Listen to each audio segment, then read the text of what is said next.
Internet stirred so much controversy. Not since the Laurel Yanny audio video has there been such disagreement over one and the same video. Behold, the father of the man who baseball Karen caused him to give her the ball after the video, which we're going to watch as well. Here, enjoy this. I wasn't very happy that we had to give it to her, but we can't win. She was gonna get it anyways. Sure. Yeah. She wasn't gonna take it, but I decided to give her the ball. I apologize to you, but it was the right thing. We just wanted her to go away. Yeah. And it worked out. You got a bat. Yeah. Pretty cool. Dad, do you have any regrets giving the ball back? Yeah, like I said, it's, that was what we were there for. We were there to get a home run ball. So I thought I had accomplished this great thing, and putting in his glove meant a lot. And that all happened. She was just so adamant and loud and yelling and persistent, and I just didn't want to deal with it anymore. There was hundreds of people, just staring. And like I said, she was very, very, very close. And I'm dad of the family, so I didn't want to do something I'd regret. And that was the choice I made, is to just hand the ball back and tell her, go away. The internet, I mean, first of all, it's ridiculous that in the broader scheme of things, this has garnered as much attention as it has. And people were like clamoring for the doxing of the woman. Do we know who this woman is? This is an interview that the father gave shortly after the incident. If you haven't seen the incident, I'm gonna bring that down. That was Jack Posobiec who brought that up and said, son of the Phillies father, I wasn't very happy to give it to her. We can't win. She was going to get it anyways. The body language here is a Greek tragedy. People are accusing the father of not having been manly enough, of having been startled. Hold on something. There's a 4-angle analysis coming from, I'll give everybody this link right here. Here we go. Okay, so how do I do this?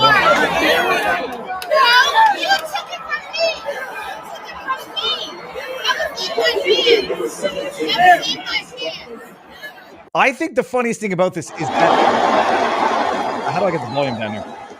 It's Elizabeth Warren.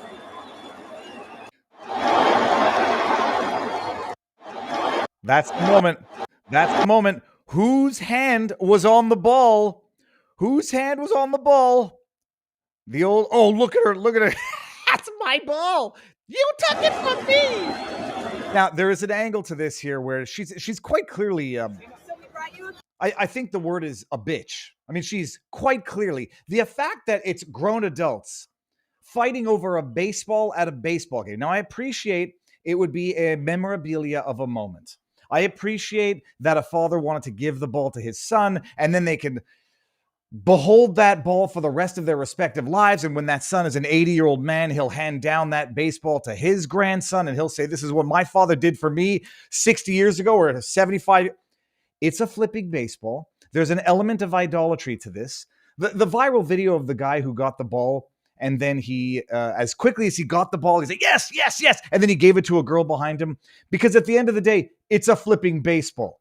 The reality is, the memory would have always been there. That baseball probably gets lost in, a week or two. And if it doesn't, if it's put on a pedestal, if it's framed in an airtight box that is UV resistant, it's a form of idolatry.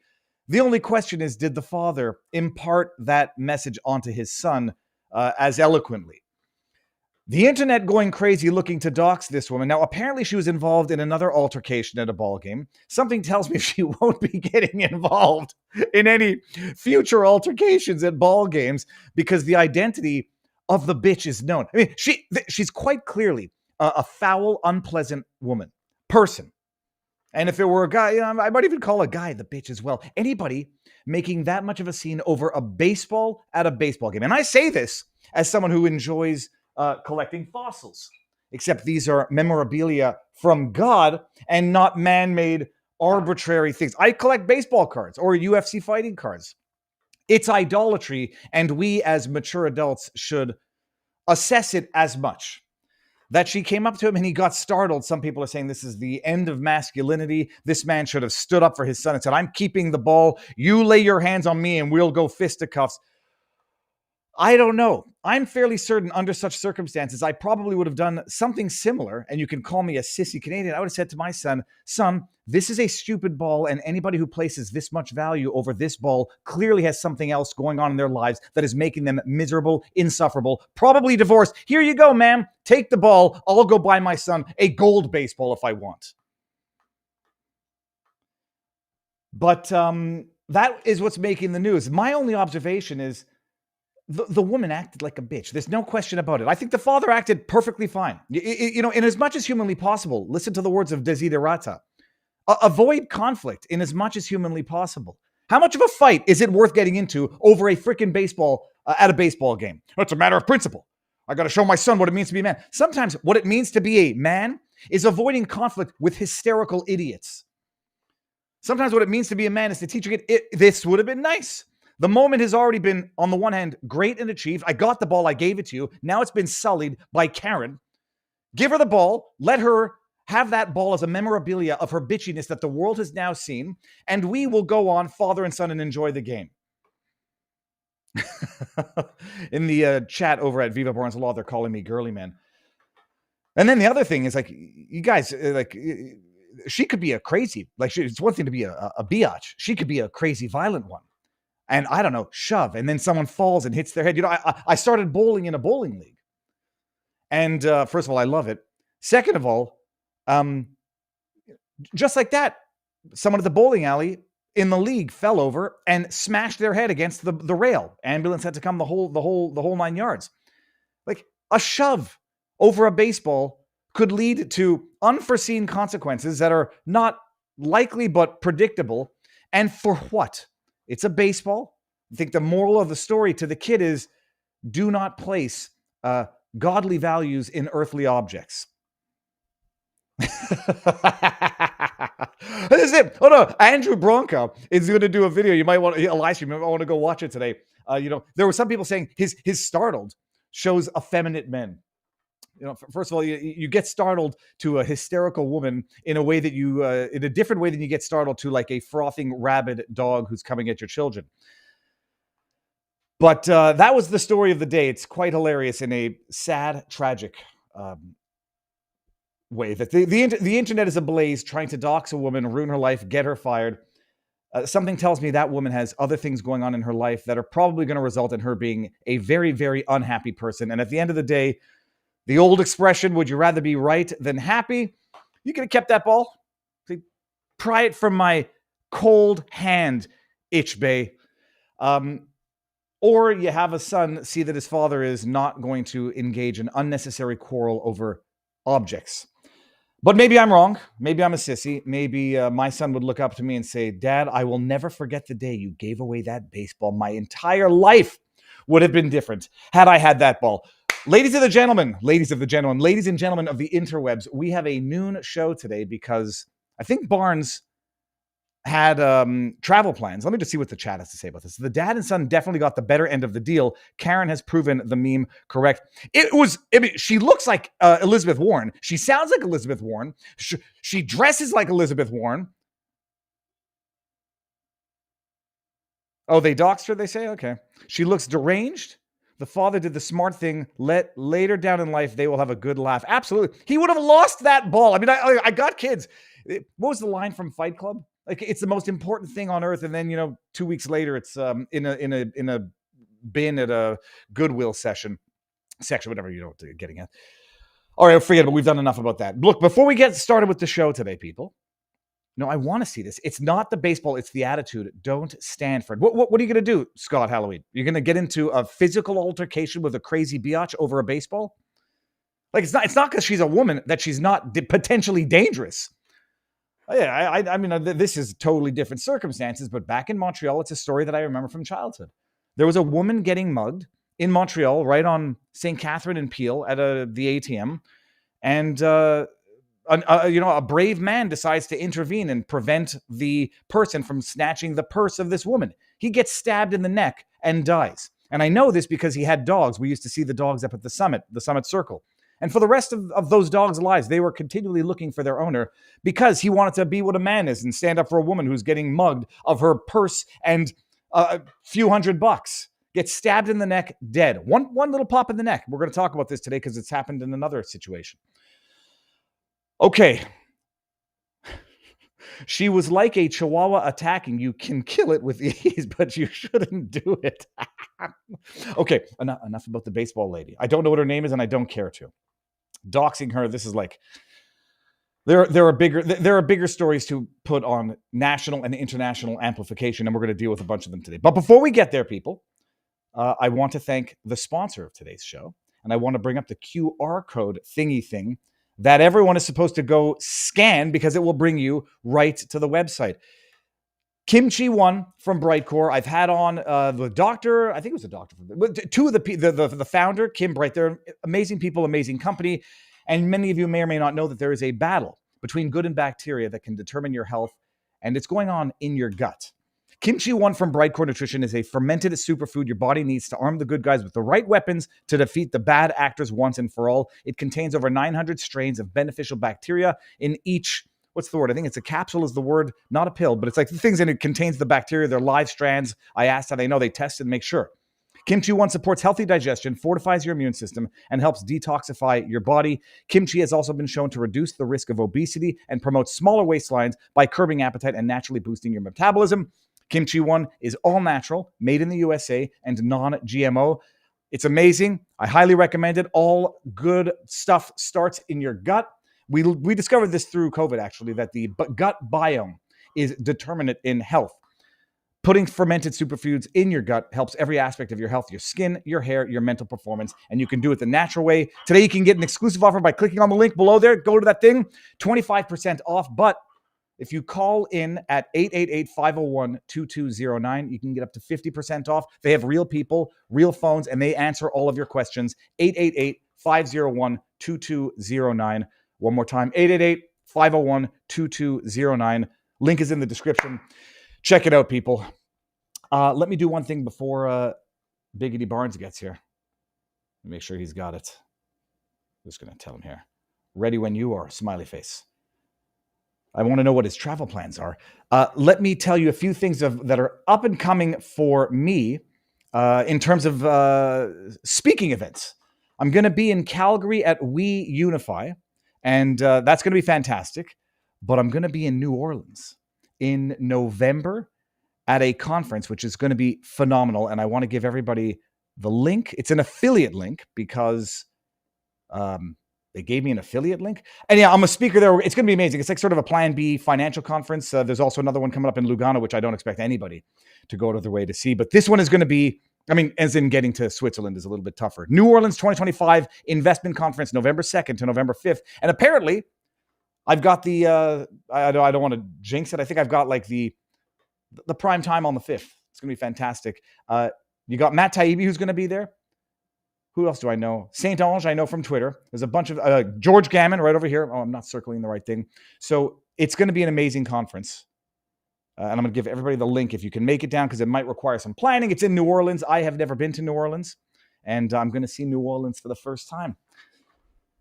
Viva needs gut fortification, says Chris Banks. All right, now we should be live across all platforms and just make sure we are. Let me go to locals and see what's going on here. We got Jabba the Hutt from, I'll read the chat here. Friggin' douchebags. I have nothing against women or whomever, but she was way out of line with her ranting over a ball. Must have been desperate.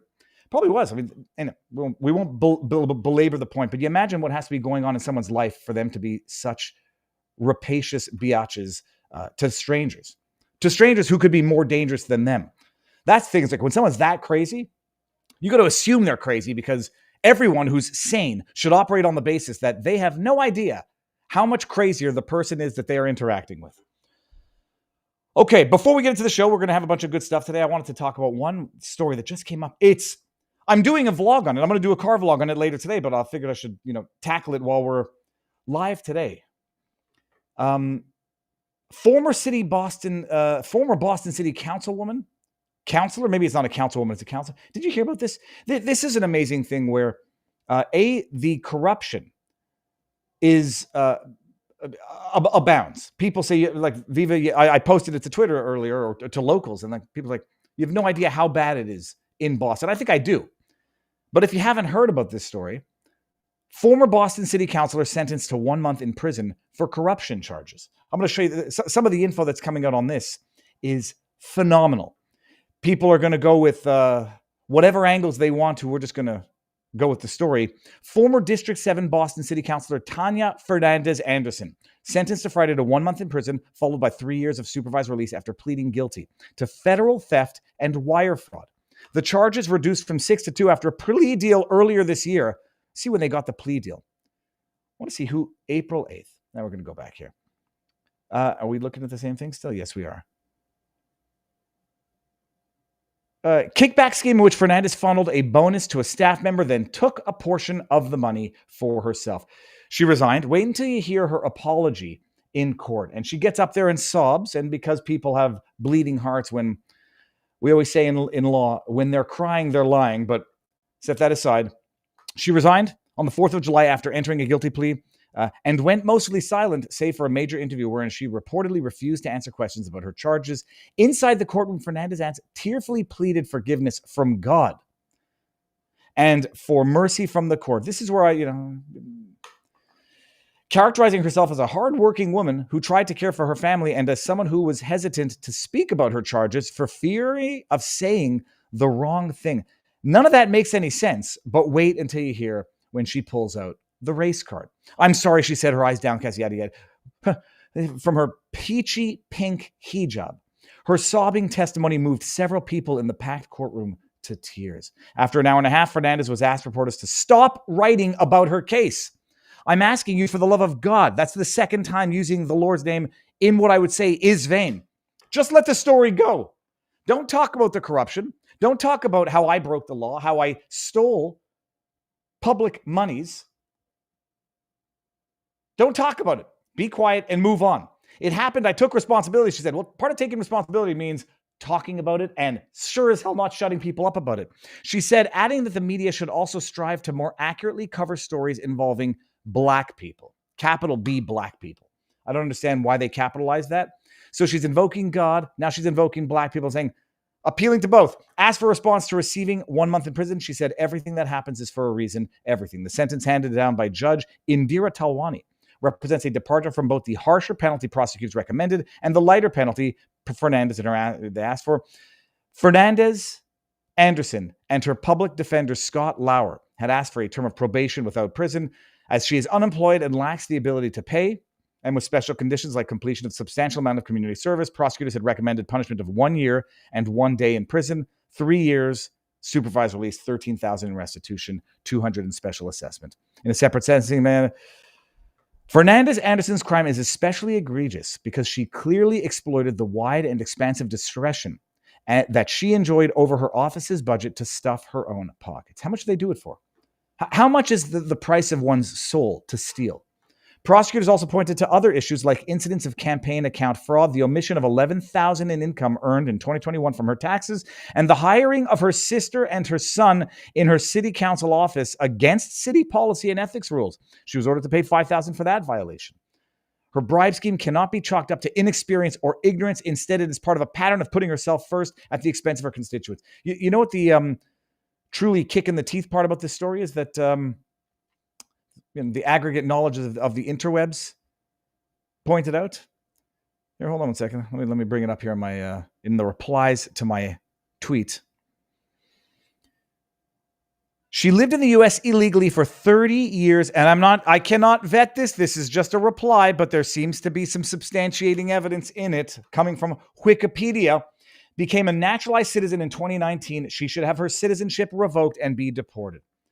Tanya Fernandez Anderson, born in Cape Verdean, is a Cape Verdean-born American politician, nonprofit executive, and convicted felon. I mean, those are the three that you want. Foreigner, nonprofit, and you're a thief.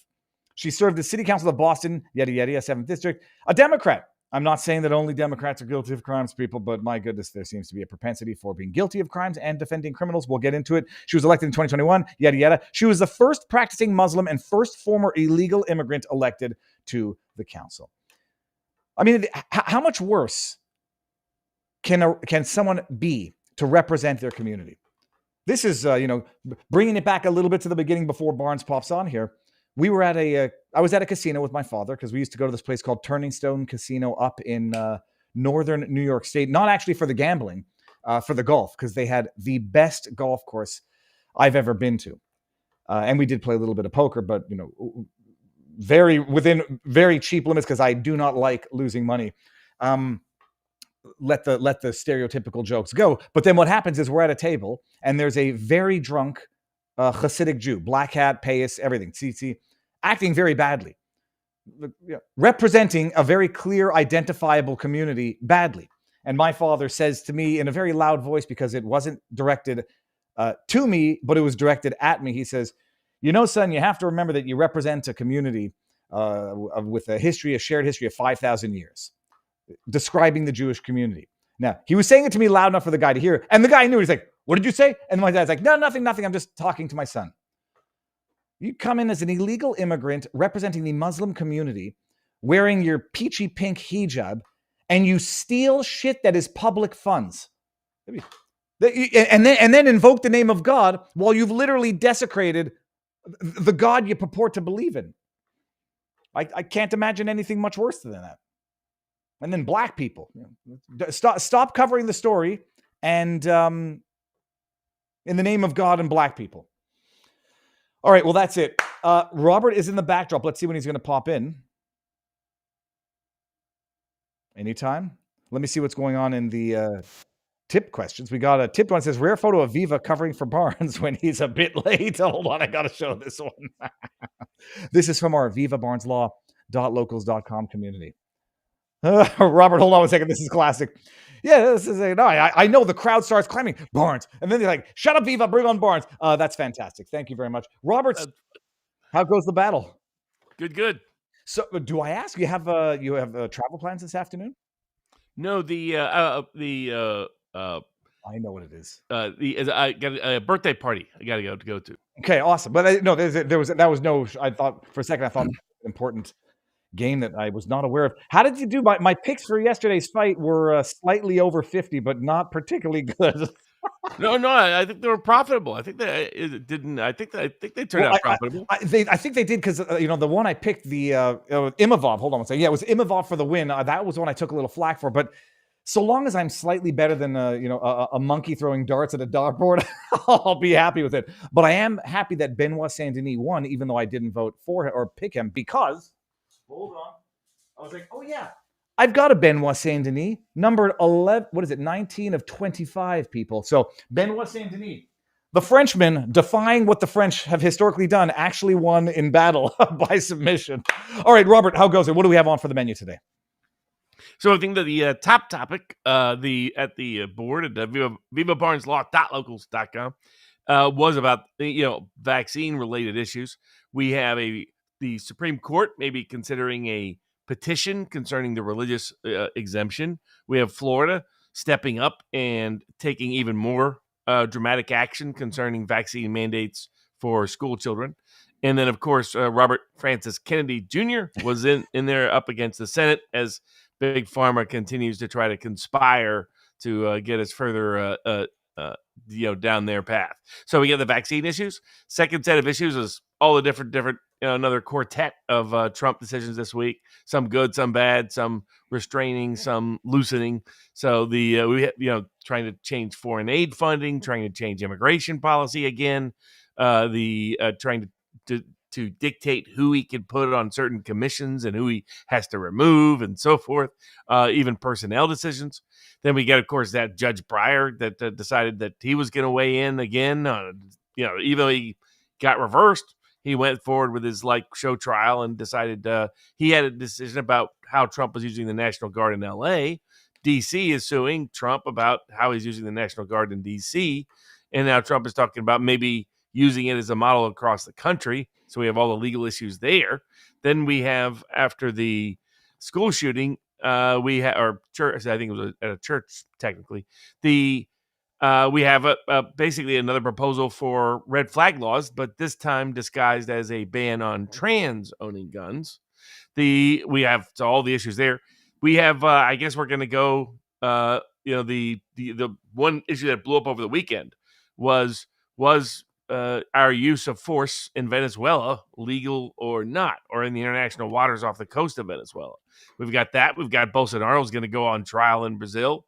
A range of other foreign law topics that, including the tariffs on India that sort of developed on its own issue, which has transitioned into another separate new possible topic tonight, which is, might I have to sue somebody on social media for the various lies and libels that are being told in certain directions for certain causes? We can get into that. Then we've got the Epstein files. We've got Google getting out of trouble and getting into trouble in the same week that they were at the White House. Bill Gates getting to visit the White House. He, of course, in the middle of all the vaccine stuff. So so more than enough issues to cover the landscape today.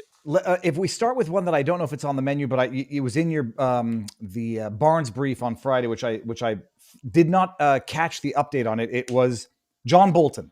They raided his house, and now they posted a filing with the itemizer list of stuff that they took from his house: hard drives, handwritten notes, USBs. So it's becoming increasingly clear, at least according to many, including Peter Navarro, that this is going to relate to possession of classified information and possible unlawful disclosure of it in the context of his book.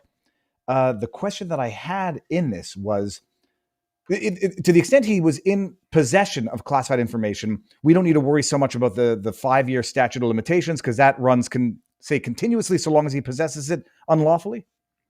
Correct. Okay. And so the consensus is that they're going to charge him sooner than later with something related to improper handling of classified information. Correct. It's amazing. I missed the update, and I might have to do a follow-up on that one too, because it couldn't happen to a better person. Okay, Robert. So that's the update on Bolton, everybody. We're going to pay attention to that. Another update, which it's going to be a quick one. Raja Jackson has not yet been charged. I was going to start with a video of Rampage Jackson. Can you understand it? I mean, do you think there's a chance he doesn't get charged because it's LA and they're all a bunch of woke wackos? Yes. If there's a market for that, I'm putting everything I have on him getting charged, and I might have a hand in reminding the LAPD. I looked into Cain Velasquez's story. For those there's a lot of people who didn't know about it, but he went to jail for, ultimately he's going to do 1 or 2 years because he was given 1,293 days of credit, where he chased down and shot at the vehicle of the man who had been molesting his son. But that vehicle had the other guy's father in it, and so he got charged with a bunch of things. And I think even the judge said, I don't want to sentence you, but I have absolutely no choice. And he's serving 1 to 2 years right now. But you take that, where I think many people would say that's a righteous case of use of violence, full brunt of the law. And Raja Jackson, despite his father saying he needs to serve some time in jail, still on the loose. Okay, Robert, we'll start with RFK Jr. because it'll bleed into everything else before the Senate. What was it was the Senate Finance Committee. What exactly were they trying to flesh out with that? Or is it just a thinly veiled pretext to come out and berate RFK Jr.? Yeah. It was part of a plot that's been afoot ever since Robert Francis Kennedy was recommended, and it was part of the nomination team because he was part of the election team. From that moment, they've always been plotting how could they try to stop him. They tried the first time. They were unsuccessful. So then it became, when can we sabotage him? When can we run him out? When can we get him out? He is sort of the main hurdle to the sort of corrupt, big pharma controlled institutional Senate. And so the Finance Committee, he's both under the Health Committee and the Finance Committee in the Senate, given what his position entails as Secretary of Health and Human Services, because he spends a range of budgetary items. So that's how the Finance Committee ends up in charge. But so he has to go. But these are just show hearings solely. They thought they had an opportunity. They with the mRNA vaccine CDC changes, they thought, okay, well, and it was all clearly, to me, staged.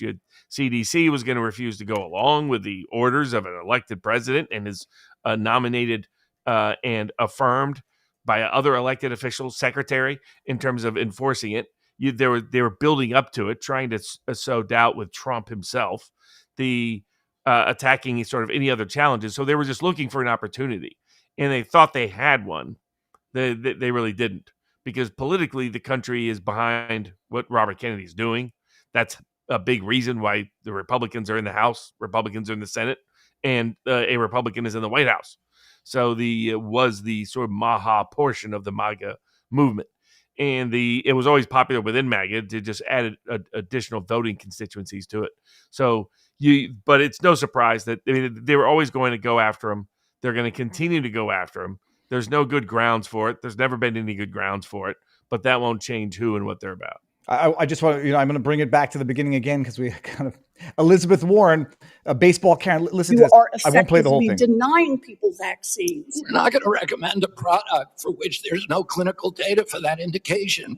Is that what I should be doing? What you should be doing is honoring your promise that you made when you were looking to get confirmed in this job. You're going and like this. That is She's going like this. Promise that you would not take away vaccines from anyone who wanted them. You just changed the classification of the COVID vaccine. I'm not taking them away from people, Senator. It takes it away if you can't get it from your pharmacist. Well, most Americans are going to be able to get it from the Okay, Robert, my understanding, first of all, I've asked the question, nobody's ever going to answer me. Who can't get a vaccine that they want? What Elizabeth Warren's argument and all the other pharma whores up there, I didn't get to the RFK calling her out on her pharma stuff, is that it won't be covered by insurance, so people won't be able to get it for free and have it covered by their insurance. That's their argument, correct? That they might have to pay for this shot if it's not. It was creating a fake scare. I mean, the entire goal all along, this is where there are a range of people within the Maha movement who were frustrated that Kennedy didn't move even quicker. Yeah. And explain that the way this has to go is you need to have the evidentiary and empirical basis established for it first and foremost. And that needed to go through the study process, the study review process, the advisory committee process, all of those components. And once he got that established, then he had the foundation do what needed to always be done, which was simply say it's no longer being recommended. I mean, the FDA was always supposed to be just in the marketing business, the labeling business. They were never supposed to be in the medicine business. But the same with the USDA. They just mission creep went outside of it. So it makes no sense at all to say, that he's doing anything to prohibit, prevent, or take anything away from anyone. And I long said throughout this process, like, for example, the loser senator there from Louisiana, who hopefully won't be in the Senate a year, 18 months from now when he gets elected out of office, the Bill Cassidy, he suggested that the lawsuits that I was co-counsel with Robert Kennedy in were meant to take away the vaccine from people. And I long explained, even there are people within on that side of the issue. I've always said I disagree with that. And in fact, so did Robert Kennedy. He believes in informed consent as the model. And as that model, that means at what point it's up to me, the patient, me, the customer, me, the individual, to decide what medicines I take and I don't take. And he's not going to recommend that you even take them if there isn't good, clear medical data and science to back it up. And that's it. That's all. But what they're pretending is that by no longer recommending it for something that there in fact isn't support for, somehow takes it off the market, is simply not the case. Now, here's what's also true. You take it off the PrEP Act, you take it off the kids list, they lose immunity. That's what they don't want to say, though. They don't want to say that Pfizer might look at the COVID vaccine right now and say, we don't want to take the chances of getting sued into oblivion because we know that, in fact, this is not a safe or effective vaccine. So they were terrified of discovery in the Brooke Jackson case. So there is a chance if the big pharmaceutical companies take it off the market, then that is a damnation from those companies of an admission that this was never a safe, effective, desirable drug. I should have highlighted the tweet from which that came from Chicago One Ray. I don't know who it is, but he says, just a quick reminder for those keeping score. Here's Elizabeth Warren screaming at RFK over the vaccine that she wants us to take. It's the same vaccine that her and every member of Congress exempted themselves from. Can't make this shit up. I just had to double check it. Congress was in fact exempt under the separation of powers, right? From being compelled to take this jab. But it's impossible to not have terrible things to say about the Elizabeth Warrens of the world. And that, yes, if they take it off, if it's no longer recommended, taken off the PrEP Act, they might lose immunity. They might willfully pull it from the market. Then people won't be able to get it even if they want it. But that's how toxic this jab, in fact, allegedly was, based on all science as of now. Robert, we got. I want to remember to do it while I see them. We got a new member, or someone just joined. Spinnaker's been here for a while. Well, Spinnaker, thanks for subscribing again. Okay, so RFK Jr. had that hearing. I think it was phenomenal. He showed. I mean, there's such a bunch of scoundrels. Wyden is a sniveling little snot. Who's the other one there? Oh God, Warner. Warner's a puke. What was it? People were saying Warner was involved in the Russiagate hoax, but I had to go refresh my memory on that. Oh yeah. All right. Well, that was the hearing there. Now, that being said, over in Florida, the Surgeon General Lapato gave a press conference and said, we're not going to mandate these things anymore. He said something during that presser, which I said is a bad formulation of how to express it, where he says, "Who am I to tell you what to put in your body?" Well, I mean, some are going to say you're the Surgeon General of the state, and that's what you're there for, to make recommendations, but not mandates, which is exactly how everybody knew that he meant it. He says, "Okay, I'm not here to tell you what you have to put in your body, and so we're not going to do this." What did Florida do? They are taking a number of vaccines off the requirements for public schooling. And yes, correct. They're considering taking out the vaccine, at least many of the vaccines, if not all, but at least all the ones that have been added. They're considering taking off the list as a requirement, and they're considering that there shouldn't be any vaccine mandates. Period. For anything, to get access to schools, to get access to health facilities, you name it. So that's the next step. And they asked Trump about it. Now, they're often these are set up questions. They're trying to sow division between Trump and Kennedy and hoping Trump would abandon him. And there's been efforts of, from the beginning on that. But that's part of what this question is sort of, there for. And Trump said, but some people took it that he was talking about the COVID vaccine. He doesn't appear to be referencing that. He just says, there's some vaccines that are really good. And so maybe you have to mandate them. It's like, okay, well, I don't for school children. So I didn't take much out of that one way or the other. So I thought more was made of it than was necessarily in the statement, given the context. But the broader context is what is going up before the Supreme Court is another opportunity for the Supreme Court to make clear whether or not states have to offer religious exceptions and accommodations for vaccine mandates, because multiple states now are trying to get rid of that religious accommodation. Okay, and so this was one of the we had never received more thanks from the community than when you put out the template of the religious exemption in the context of COVID. There's a religious exemption that even I might start to contemplate invoking, even in Florida. People don't appreciate this. Like Canada says, "Oh no, Florida's going to take vaccines off the mandate schedule." I'm like, you idiots in Canada don't even have mandated vaccines. Ontario and New Brunswick have them for school for some things, but Canada doesn't have vaccine mandates, and they're dumping on Florida for taking off. My kids weren't even up to speed when we got down here from Canada. I gotta ask, what is you have a religious exemption that states don't recognize? Is that governed by what, the Constitution, federal law, or by state law? Well, it can be both, but what is going up before the Supreme Court is federal law, and does a state have to recognize a religious accommodation or religious exemption or a right to a religious objection to a vaccine mandate? In other words, when you are forcing someone to say, well, if you want to be part of the public, get the benefit of the public schooling system, then you have to behave in a way that is exactly opposed to your religion. Isn't that the state violating your First Amendment rights? To me, it is. But the Supreme Court has refused to take this up. Now, it didn't used to be an issue because there were very few states that ever even tried this. But now, in the COVID context, showing you how statist they are. Maine has done it. I think Connecticut has done it. New York has done it. California has done it at different levels.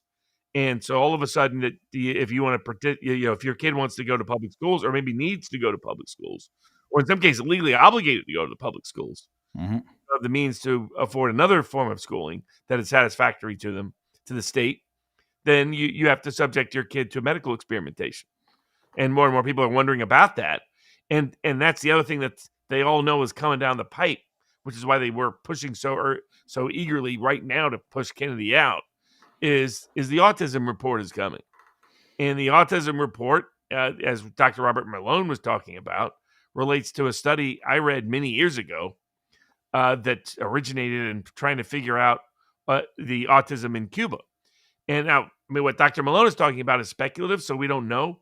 But it would not surprise me at all if vaccines or something connected to vaccines is identified as part of the cause for the spike in autism. And that it also may relate. People are like, Tylenol, how could Tylenol relate? Well, someone was trying to figure out why Cuba that also does a whole bunch of vaccinations, does not have this big autism spike that we have in the U.S. And one doctor noted that in Cuba, they think it's good for the kid after the baby when they're, up till 2-3 years old, when they're given a vaccine. They think it's good if they have a temperature, if they feel pain and so forth. They see that as a sign, it's working.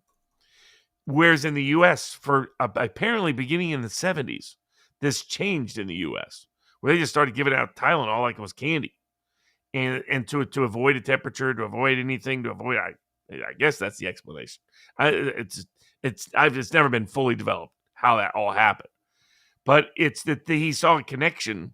That was the biggest difference between how we did it and they did it, and so there's been conflicting studies out there. But there are studies that suggest there's an issue. There are studies that suggest it's not an issue. But so that's what they're worried about, what Kennedy's about to come down with. Also next, right after the mRNA vaccines, they're worried about what is he going to let the world know autism and other issues are caused by. And there's a lot of people with a lot of money would like the world not to know what that is. And just for those who may not be, it's an AI overview, so it's worth what it's worth, but it's the aggregator. This is in Cuba. No official autism prevalence rates for Cuba because of national survey has not been conducted. While one source mentions an incidence of 2 to 4 per 10,000, it notes lack of reliable national data. All right. So take that for what it's worth, because probably a communist regime doesn't want to admit, bad things, but we know what the rates are in America, 1 in 31. So I wouldn't try. It's true. I don't know how you rely on the data from Cuba, where the government's going to have a strong incentive, I would presume, to minimize the nefarious acts or the nefarious consequences of government policy. But if it's 1 in 10,000 or 2 in 10,000, that is wildly less statistically prevalent than in America, where it's almost as common as transgenderism in California. Okay, and so it is interesting. I mean, we'll see where that. I was breaking down the Dr. Mike video, the Dr. Mike, who my kid still likes to watch, but who was attacking RFK Jr. And he says, look, the sale of organic foods charts the increase in autism. And so there, correlation doesn't equal causation, which is the dumbest argument ever. On the one hand, that was only tracking sales of organic foods, not consumption of organic foods. And second of all, maybe there's something in organic foods, who knows? But if there's something... Well, and the other problem is that what gets labeled organic. They allow all this corporate crap to get labeled organic that really isn't what people think of when they think of organic. Yep. That might be laden with heavy metal types, glyphosates, whatever the hell it's called, that might actually cause autism. So when is that report on the autism supposed to drop? It's within a month or so. Oh, that's going to be that, and that entire study is going to have been done under RFK Jr.'s rule. Okay, so people are going to write that off as it explains the radical push to call him a quack, unscientific, danger to children in the lead up to that. Okay, so that is RFK Jr. That's Florida. I can't think of a segue. What do we move on to next? Well, I mean, in terms of sort of craziness, I was not a big fan of the Department of Justice, and partially inspired by Melania Trump, floating a ban, a red flag type law ban on people owning the means of self-defense, just if they're identified as trans. This trans gun ban, not a fan. Well, so to me, it read like the executive order outlawing the burning of the flag. And when I went into how they're fleshing it out, it does seem like they're already going to go towards the mental deficiency criteria under the law, which I guess maybe some people don't know exists, that if you're declared adjudicated mentally, the word was deficient, no, mentally a mental defect, I think it was something politically incorrect, then you could be disqualified from owning a gun. Then the only question is it going to be deemed, is their proposal that anyone who is identified as or diagnosed as gender dysphoric is therefore mentally deficient under the law? What is the current law, for those who may not know, as to who could be precluded from owning a firearm? It's convicted felons, people charged with or convicted of violent crimes, and people who are deemed to be mentally unfit. It requires a doctor's diagnosis. Oh, well, yeah, beyond that, it requires basically institutionalization usually. Okay. So in other words, you're in an insane asylum. You can't call up and get a gun. That's basically what that was, at least originally intended to mean. I've never been in favor of that part of the law, and I've never thought it complied to the Second Amendment. So and I get the temptation. Now I get, Tim Pool and others' perspective. It's Trump is trolling the left into supporting the Second Amendment, and at the same time Trump is highlighting for the public that when they hear about shootings, they should think about trans and thus think about the left, not think about the right. So from a political affiliation or association perspective, because usually anytime one of these mass shootings took place, it was the guns are the problem and the right's the problem in sort of the media narrative. So I can understand where Trump's coming from politically, but legally, no, thank you. That anytime you start going down this path of taking away somebody's right, I mean the Second Amendment says the people. It's the right of the people. Clearly, trans people are people, what everyone likes, dislikes about them. They're part of the people under the Second Amendment. And the people, their right to keep and bear arms shall not be infringed. Not just because it's fashionable at the moment.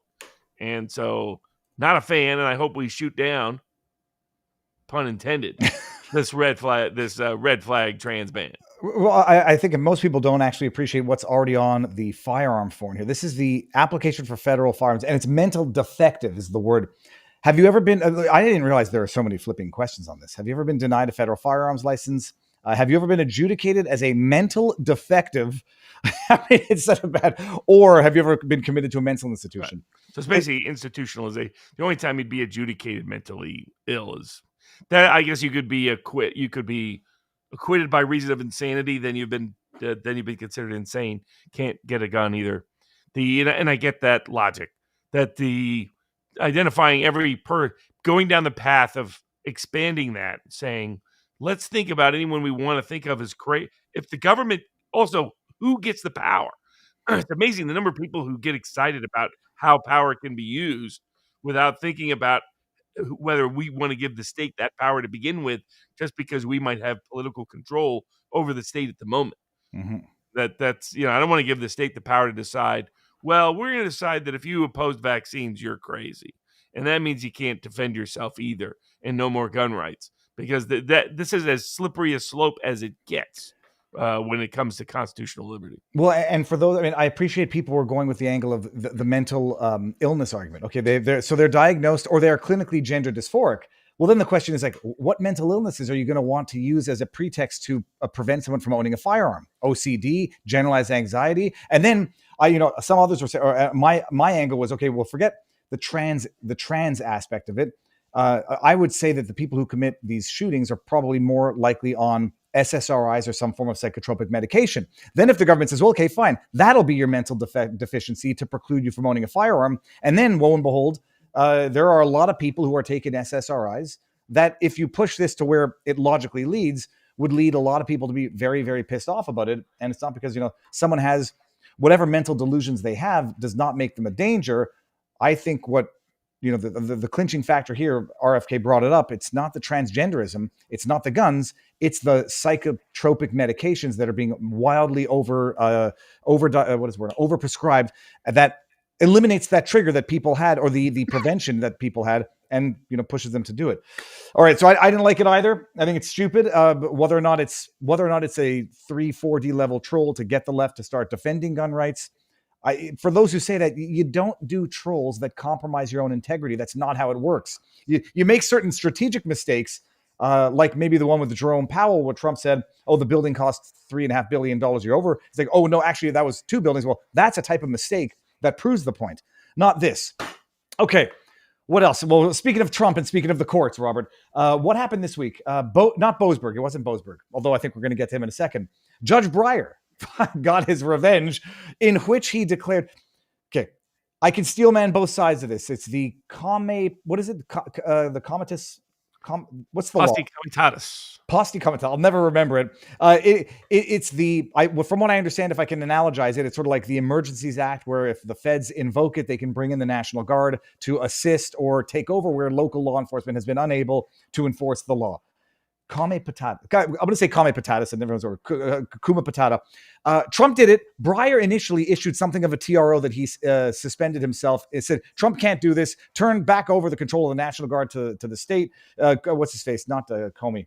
Newsom didn't ask for it, and he issued a TRO that he suspended, but now he's adjudicated on the merits and said this was unlawful, not in conformity with the essence of the law, the raison d'etre of the law. Governor didn't ask for it formally, and this is basically federalization of state law enforcement under the pretext of an emergency when they were able to deal with it at the state level. I can sort of understand the argument, and if we get into the situation where you invoke this Emergencies Act every time just to federalize law enforcement, state law enforcement, I can see it being abused on the substance, but I don't understand the law well enough to engage in a debate over it, despite having been asked. And I can sort of understand both sides. What is your interpretation of the proper application of this law that Trump invoked to do what he did, which a judge now said was unlawful? Is that, that Trump, particularly in this context, so what he did in LA was simply invoke the National Guard to protect federal law enforcement, which is a power given directly to him. And there's a formality in which you reach out to the governor and confirm it. And the judge was trying to pretend that you had to get the governor's consent, permission, agreement. Well, that makes no sense. They were never subjecting the federal government's power. This is the federal government's deciding this power. They were never subjecting that power to the whim of a state governor. That's the whole point, is that you have this power independent of the governor. The governor's just kept in the chain of communication, because he's part of the chain of command legally, but he is beneath the president in that capacity. So while still within it. So but Breyer held his little trial, so he got enjoined from, he got overturned, but they didn't completely dismiss it because they let these cases keep lingering. This was because of the big mistake that Roberts made with Barrett and not shutting the door completely in a couple of the cases they had, as we said at the time, back in May and June. And that now we're seeing, one judge and one appeals court ordered that he has to send foreign aid money to certain people. Another court said that he has to put the Federal Trade Commission, he has to put a different person back in. Biden's nominee has to be back in control. A federal judge is considering forcing him to keep a crook at the Federal Reserve governor that you were referencing earlier. So, and then more judges said you can't deport people. You can't send people out. You can't, so they keep interrupting and interfering again and again and again and again. Now, all that being said, that doesn't mean I think it's a great idea legally or politically to just send the National Guard anywhere without any, if locally they're politically objecting. That DC is one thing. I don't think DC should win its suit, but it's bringing suit because it's Trump and because it's the DC courts. Well, and it's just so people understand your distinction between DC and every other city is that DC it shouldn't be its own district to begin with. It's federal to begin with. So it's not like he's usurping or overriding state powers. In Chicago, it's different. It's just another weekend in Chicago. It's not like violent insurrectionist protests where people flying Mexican flags or burning cop cars, and Gavin is either unwilling or unable to do anything. So the distinction between DC and every other state for law and order is a legal basis one, where it's based on federal versus state rights. Then it's the question of whether or not you're legitimately invoking the Hakuna Matata Act or using it as a pretext to just impose federal will in the states. Sorry. Yeah. Oh, exactly. You nailed it. And now So my concern, I think, from a political perspective, is if you send the National Guard in for something other than what he did in California, I think this judge's ruling will be overturned. I think DC will lose their challenge ultimately. It just may not happen depending on the draw because of the nature of the judges there. But I think, but it'd be different if he sent him in to say for the purpose of policing the local community, because there's the talk about sending him to Chicago to help immigration, enforce immigration laws. Have at it. That's clearly within his prerogative. But if he sends them in there to police local law, police, drug enforcement, dealing with gangs, then those lines start to get blurry. We're starting to re-federalize the police all over again. And if they politically, it can set up badly in 100 different ways. I don't know how you would do that without the cooperation of the local police and others anyway. So I'm not sure. And here's what we definitely couldn't do as our transition in the next topic that blew up this weekend is because Vice President Vance made some affirmative statements to some folks that some folks took. I didn't take it the way Senator Paul took it, but basically it's, I mean, we can't send the National Guard in like we're sending him into Venezuela and just start blowing people up. That would definitely not be legal here in the U.S. Whether what we did in Venezuela is legal is yet to be determined. Robert, let me just ask you one thing here. What do you think of this? I know that I don't love it, but I signing an executive order to rebrand the Defense Department as the Department of War. I've always been for that because that's who they are. That's why I went, call our bioweapons. Don't say it's biological defense, biological security, the Department of Defense. We're not the Department of Defense, the Department of War. So it's Trump making it an honest reflection of what it is. That's the War Department. And people should look at it in that way. So I'm glad we're getting honesty in the advertising. You know what? I had not yet thought of it that way, and I'm sold. Probably because I wanted to be sold in the first place. Call it what it is. Okay, so what did JD Vance say? I think I might have missed what he said that was misinterpreted, or at least interpreted by Paul. Hopefully this is, depending on your policy perspective, I suppose.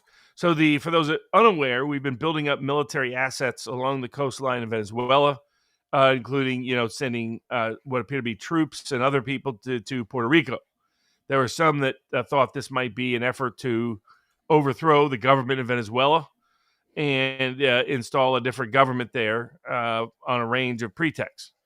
But in this capacity, what happened is a boat was leaving. What is this? Oh, that's funny. Never mind.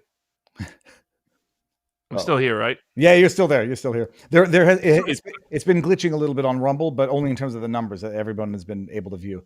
This is the video where they blew up the boat. Where is it? How do I just? Yes. Well, hold on. We got to watch it. Did I just shut it down? No, it's right here. Okay. There's some music there that I've just.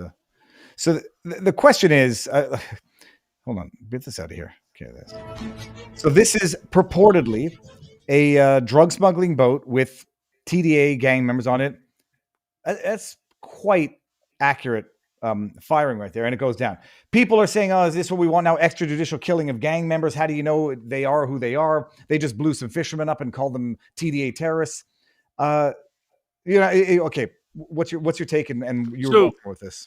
So Senator Grassley asked about it. President Trump sent a letter that was kind of more vague, saying I'm keeping Congress in terms of what his basis was, that legally just said that consistent with the War Powers Resolution Act, that letting you know that we had people that were identified as part of a foreign terror organization, which is what they've designated a TDA as being. So not just a matter of drug cartel operation, but it's kind of, they're calling it narco terrorism in the Trump administration. And that pursuant to it, they had identified people that were on the boat that were identified as TDA members trying to transport drugs that could endanger American lives. And so that's what he told Senator Grassley. Secretary Rubio there's some articles out there that do correctly detail Rubio's Cuban-style obsession with Venezuela. That he's been obsessed with.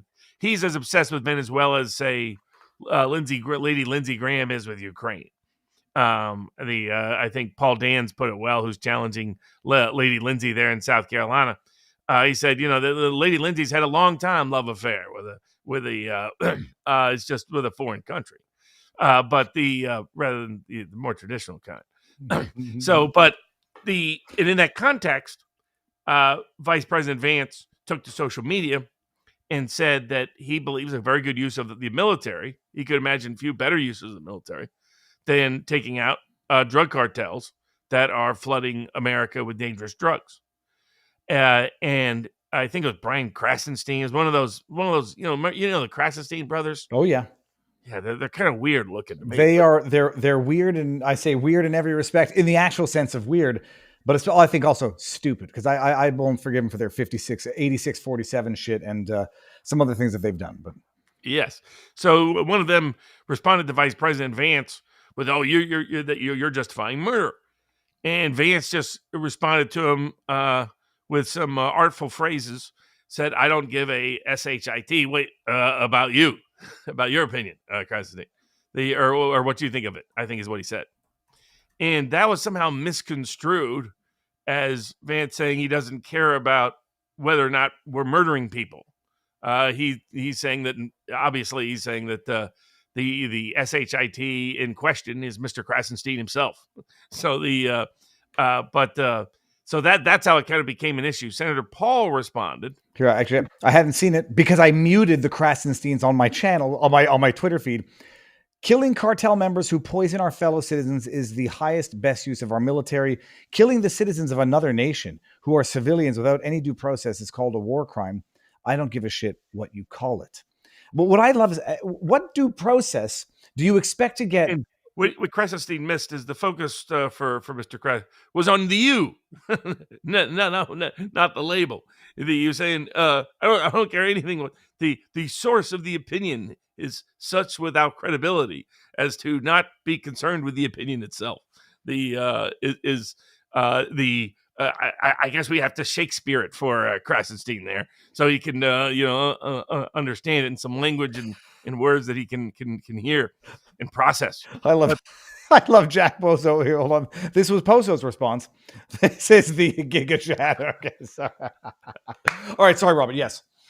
But all that being said, I do understand where Senator Paul is coming from, which is he goes, do we really want to go into this business? Now, the libertarian wing of the Republican Party has long been concerned with, has been skeptical of the drug war in general, the war on drugs in general.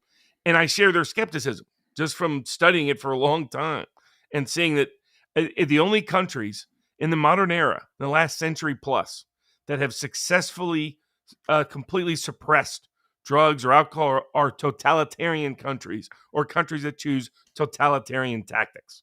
I'm not willing to trade my liberty for that, personally. I don't think our founders would have either. So so for that reason, in the name of the war on terror, we got the surveillance state and endless wars.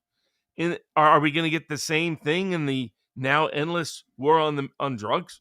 That it does look to me like now. That's the loose policy concern that some of us would have about this. But putting that aside, I think it will be popular because people the issue as to how do you determine whether that person is in fact the person you're saying they are. That's part one, and then part two is, even if they are, what gives you the legal right to blow them up? Well, if we get to the second one, I'll make a very strong argument for self-defense, because these people literally are killing 100,000 Americans a year with the fentanyl trade. The question is, how do you know? And this is where you always go back to the bad situations where due process, they're not citizens. They are, if they are who they say they are, they're literally terrorist gang members of a foreign country. You're not talking about due process in the constitutional sense. You are when you're talking about, I was going to say Osama, but I meant Obama, drone bombing an American citizen in a foreign country. Their due process enters the realm. Here, the question is only, were they properly identified as, and is it definitive that they are engaged in drug smuggling. And then the question is, if they are, what else are you supposed to do? Well, we can't get them arrested because their local government is doing jack squat, if not actually working with them. And so we're supposed to sit here and try to prevent the flow of fentanyl that's killing 100,000 people a year, instead of making drug dealers afraid of spontaneous combustion in a foreign country where their own government won't do it because they can't. So if you get past the first step, I'm okay with the second. Just the question is, how do you know? And can you trust a government to say, yeah, that boat wasn't 11 fishermen, it was TDA drug members? Yeah, so that's definitely a concern. I mean, I think Trump intended this to be really drastic and dramatic, believing that it would send a message to basically not use sea routes and maritime routes as a way of smuggling in drugs into the country. And we have had success at how we can incentivize the mechanism by which drugs are smuggled into the country. It's very unlikely we can succeed at completely suppressing drugs' presence in the country. And this has always been my disagreement on the war on drugs. But putting that policy outcome issue aside, I think Trump wanted this to seem as dramatic as possible. They may have tons of intel and information as to substantiate their evidentiary basis for it. And they don't want to disclose it to protect methods, or more consequently, he may not want to disclose it because he wants the drug world to be shocked and say, okay, so now Trump's going to start blowing us up wherever we're at, and he's trying to escalate risk in the belief that will reduce supply, in the belief that will in turn reduce abuse and abuse. Again, I remain skeptical if that's achievable, but putting that aside, the legality. So let's assume for the moment they have that evidence that shows these people are exactly who they said they were. Whether it fits self-defense is a separate matter. And then it's also an unusual situation where if it can be considered war, then it has to fit within something Congress has authorized. Mm-hmm. So because the Constitution delegates the war power to the declaration of war to Congress, not to the president. So and that's why I think the letter to Senator Grassley was so vague. Now, you can probably assure that this will be one of the that this will be used against him down the road if Democrats win the House and the Senate. This will be this kind of thing because of its high profile and unusual public nature. How unusual it is, this idea as a script has been there since Clancy's The Patriot Games. But my concern would be that we end up in some sort of Patriot Games type situation from a policy perspective, depending on how this is being managed. But the self-defense, I always consider it this way: no government should have any greater power of self-defense than an individual. Or put another way, no individual should have any lesser right of self-defense than the government. And so here would be an example. Let's say, because to your point that somebody bringing drugs into the country in the current condition the country is in terms of drug user issues, can be considered a risk of serious bodily harm or death. Mm-hmm. So let's say you knew someone that was giving drugs to your child and that was putting them at risk of death. Could you just go down the street and shoot him in the head? You might. What's the word? Jury nullification, or not jury nullification? I mean, you might be all for it as a matter of policy. You might cheer it in the movie theater. I thought they should put JD Vance on Death Wish 6. And have JD Vance as the with some glasses on or something. For those that don't know the Death Wish movies, those are great. Bruce Willis briefly actually he was decent, but I think from a policy perspective, there's a lot of people that will cheer that on. And understandably so. And I think some people were forgetting that Vance himself experienced the trauma of this personally in his own life Mm-hmm. with the issues that his mother faced. So and he's seen that part of Appalachia that I'm from the southern part. He's from the northern part or the north central part of it, Ohio, Kentucky borderline. Really suffered from the drug epidemic. So I get where his mindset is. and the rest. But yeah, I've always been curious from a certain moral standpoint. I don't have a problem with it, but I don't think American courts would recognize it likely as self-defense. They would say it doesn't have the necessity and proportionality, is my guess, because that was the criticism here within the international legal community. Now, Trump doesn't have many friends in that community, so you have to take it with a grain of salt. But putting that aside, from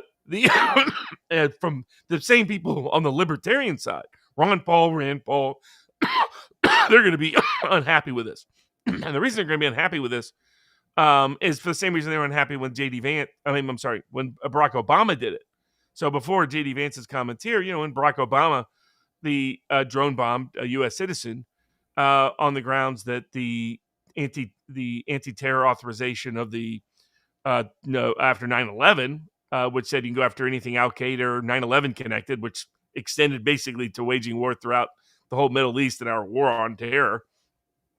And it goes like, if Rand Paul thought that was wrong, he's not going to think this is right. So as a matter of policy, as a matter of his understanding of the Constitution. But the real key to me is it's generally recognized that as commander-in-chief, President Trump has the right of self-defense. And so in that the self-defense of the country. Now, the one issue is imminence. How necessary was this? How imminent was it? How proportional was it? Now, to the point of could they arrest him? Because they're in international waters, we could. Typically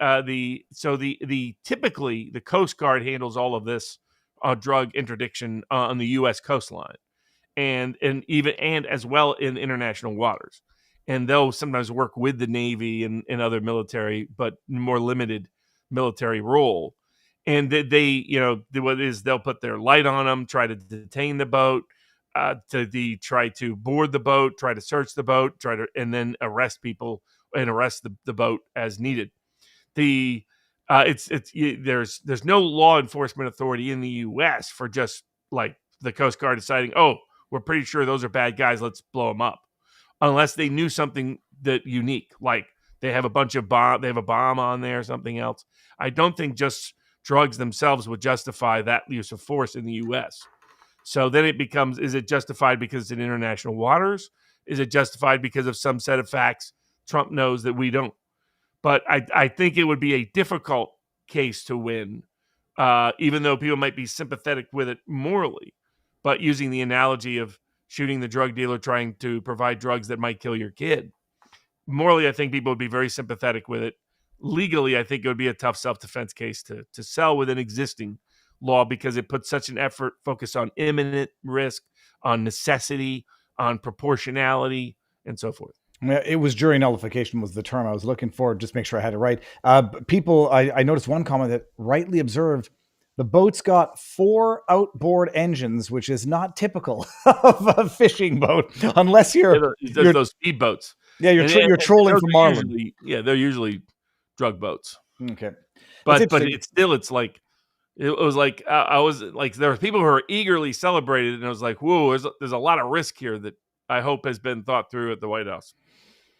Yeah, the potential implication, Robert, that you're getting at, the skirting around, is impeachment for other high crimes, for extrajudicial killings outside of war. It's a U.S. war crime if it doesn't meet those standards we just talked about. Okay.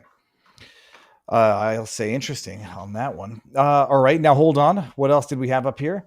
Oh, wait. Actually, foreign law. The other aspect of that sort of went crazy. Well, we got we get 2 different roads we can take right off the same path as a transition.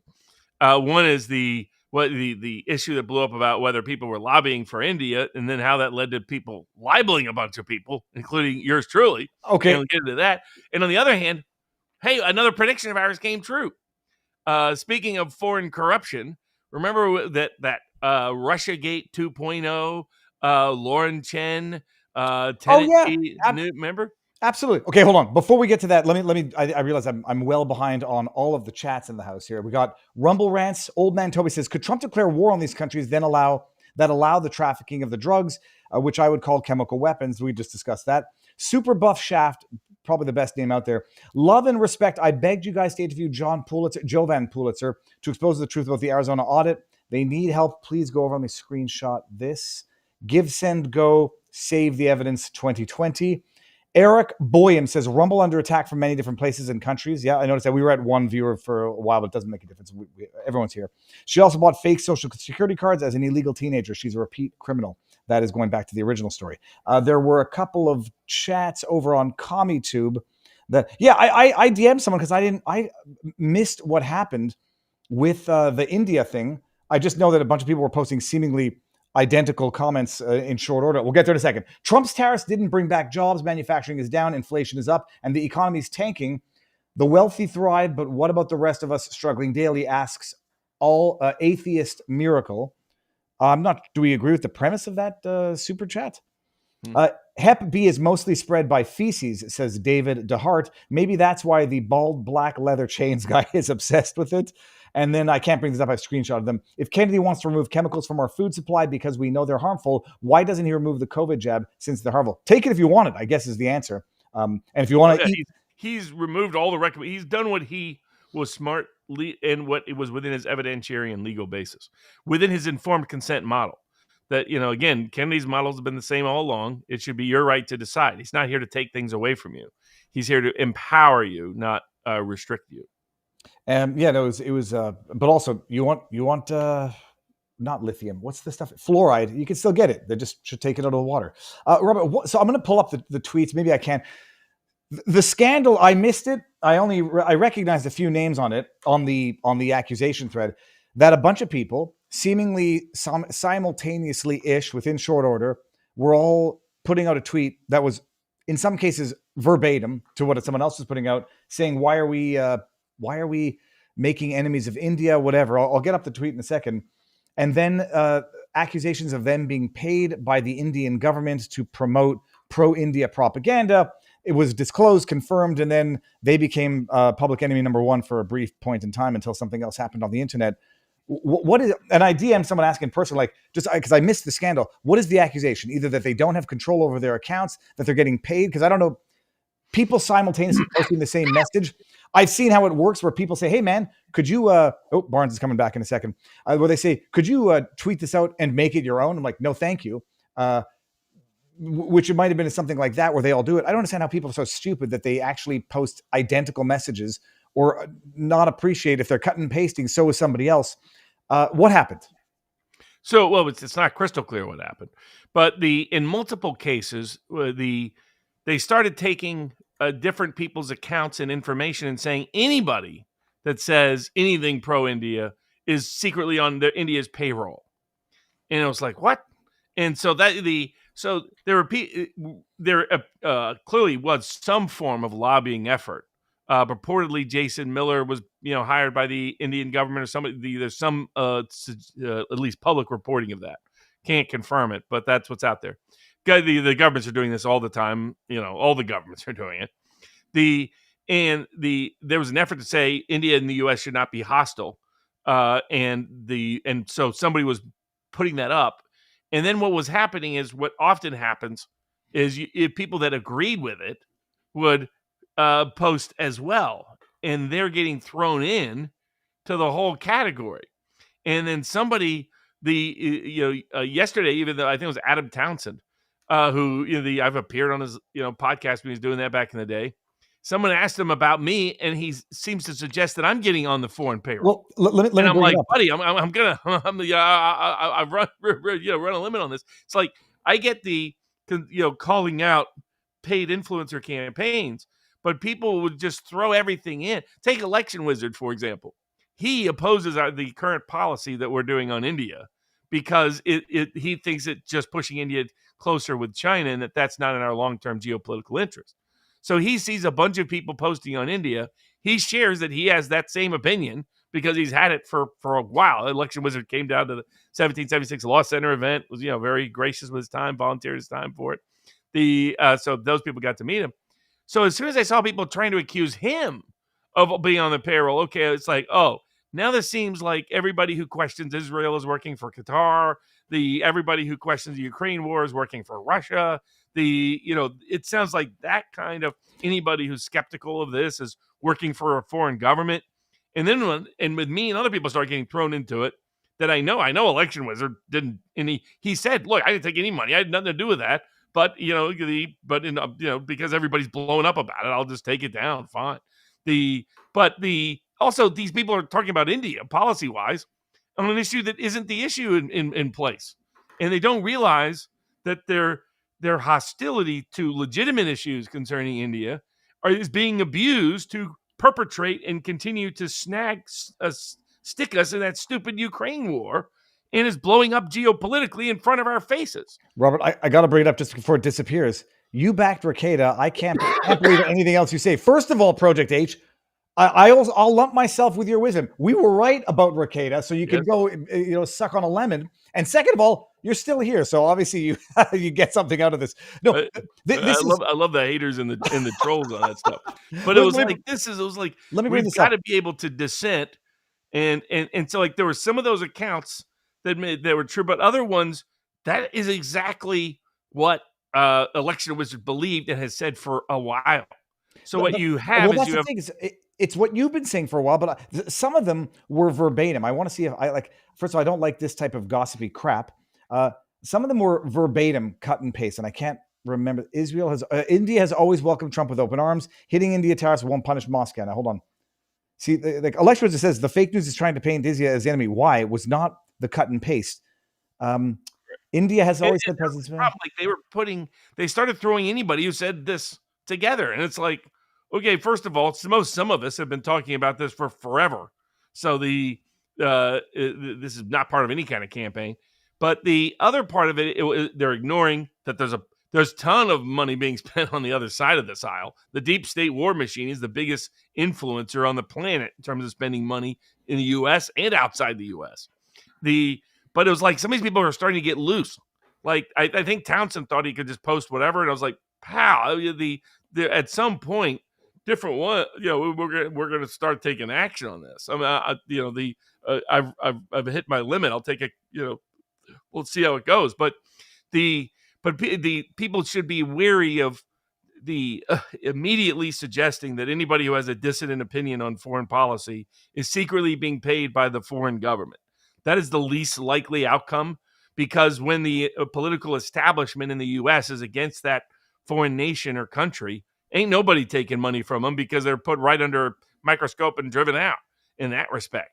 And it almost seemed like this was designed to curtail a legitimate second guessing of what the Senate is pushing Trump towards, which is this aggressive policy. We're not taking on H-1B visa issues. We're not taking on telephone centers. All these things that people are complaining about India. We're not doing any of that. What we're doing is we're sanctioning them solely for buying Russian oil so that we can continue the Ukraine war. And it's like, I'll point this out, and then all the responses will be India bad, India bad, India bad. It's like, okay, that's not a thoughtful response. That obviously you can't answer the policy, whether this policy is a good idea. And what happened last week was, as Trump himself put out, Russia and India are now with China. BRICS is stronger than ever before. Is this smart geopolitics? And what's happening is anytime anybody asks any question like that, they're getting shamed into, you're not part of the tribe, you're not part of MAGA, and then they elevate and escalate to, oh, you're getting secretly paid, you're fake, you're trying to, all this nonsense. And it's an unfortunate pattern, and some of the people that are pushing it should be careful, because at some point somebody on that side of the aisle is going to push back. You can't be Kyle Seraphin running around saying a bunch of dumb stuff about a range of people and not end up getting caught and getting into trouble. God bless the guy. This is what I wanted. I finally found one here. This is uncensored USA. I don't know who it is. India isn't the issue. Forcing them into China's sphere is. We're distancing a key ally. India has always backed Trump. Don't let mainstream media mislead us. Then you go to this one here by Ian on Patriot, says India is in the problem, pushing them towards China's. That is cut and paste verbatim, making it your own. And some of those are like fake accounts. That's what I think. And you can spot that without saying all of a sudden anybody who says anything that says our policy towards adopting this particular policy towards India is bad must be secretly on the payroll.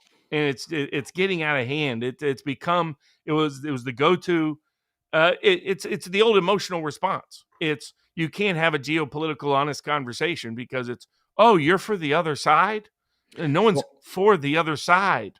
They're usually looking at what is in the best interest of our own selves, and sometimes it's not whatever policy is being pursued. And my other view is, if I said Obama, if you change your decision about whether something is good policy or good law based on who it is that they're talking about, like this is the Jay Leno used to do this back in the day when he was less political, that you'd go out and all you had to do is take any policy and just say, hey, this is what Joe Biden did. And if you oppose that policy if Joe Biden did it, but you suddenly support the policy when Donald Trump does it, or vice versa, then your motivation isn't policy. Your motivation is party. Mm-hmm.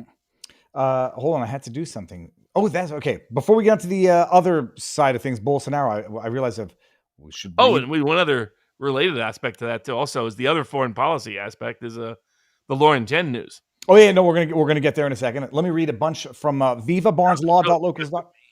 That is an excellent meme. You got to get a permanent copy of that one. That's great. This is from Howard the Duke. Didn't see the tip jar comments in section. I'll get that in a second. Passion Moyer. Oh, that's a question. Favorite guilty pleasure movie? Mine is Howard the Duck. I actually really enjoyed Howard the Duck. Guilty pleasure movie. I'm trying to think of like people are like, oh, that's embarrassing that you like that movie. Porky's Revenge, so it's stuff. I only like the finest of movies, so I was thinking. Someone lost their dog. Plant Nerd lost their dog. Good luck. Thanks. Goodbye to a wonderful friend. Thanks, Viva and Barnes. Then we got Howard the Duke. His efforts to support his presidential library continue. Andrew Piscadlo. Charlie Kirk is coming to Utah to do his shtick on campuses, destroying ill-informed college students. Even though I'm closer to a postdoc professor, I count. I've got a spot. We'll see if I can make it. I don't think I can support all the Constitution, just the parts that I like. Not breaking Charlie's balls, but I'm going to be the pretty blunt with him. Should be fun. And then we got Bender from Sounds Like Fun. Bun? Okay, sounds like fun on a bun. Andrew Piscadlo. Any requests? What should I bring up? Okay, I'll think about that one in a second. So Lauren Chen, Robert, see if she's I know she's made a public statement. Right again. That's all I'm saying. Oh, no, but people are going to say almost as successful as Viva's UFC picks. Yeah, no, you're much better. 3 weeks in a row. 3 weeks in a row, profitable. I was like, you got to keep that secret. No more videos on this. We got to keep it on the down low. Lauren Chen, we all remember this. There was an indictment of 2 foreign alleged Russian assets who were allegedly working with RT to allegedly infiltrate and secretly finance an American-based conservative media organization. That was Lauren Chen, who's oddly enough Canadian. She's got some other interesting cultural elements to her identity, but doesn't matter. They indicted 2 foreigners, which at the time, I remember you saying this, that nobody could ask. There would be no way to ask for. Nobody could meaningfully contest the lawsuit, ask for disclosures to see what motivated this. It was right at the time of the election, give or take, in proximity to. It was used as a hit piece to go after Dave Rubin, Tim Pool, Matt Christensen. Who else was involved in that? Right-wing conservative. Lauren Southern, too. Lauren Southern, absolutely, and Lauren Chen. Okay. Ultimately, it was also used by the Canadian government in parliamentary hearings to go after Russian disinformation. And the news of the week, Lauren Chen and Tenet Media were never charged, though their YouTube channel's still down. And they've had their lives, Lauren's a new mother. That makes, neither here nor there to anybody, but they successfully had their lives ruined, their businesses ruined, and Lauren is trying to get things started again now. And they moved to the States, and they had to move, I guess, back to Canada. Their visas were denied. Their visa extension was denied. Wow. They drop the charges against the Russians in this one? So the Southern District of New York acknowledged they never actually got those 2 Russians. Remember, what we told people is this is Mueller 2.0.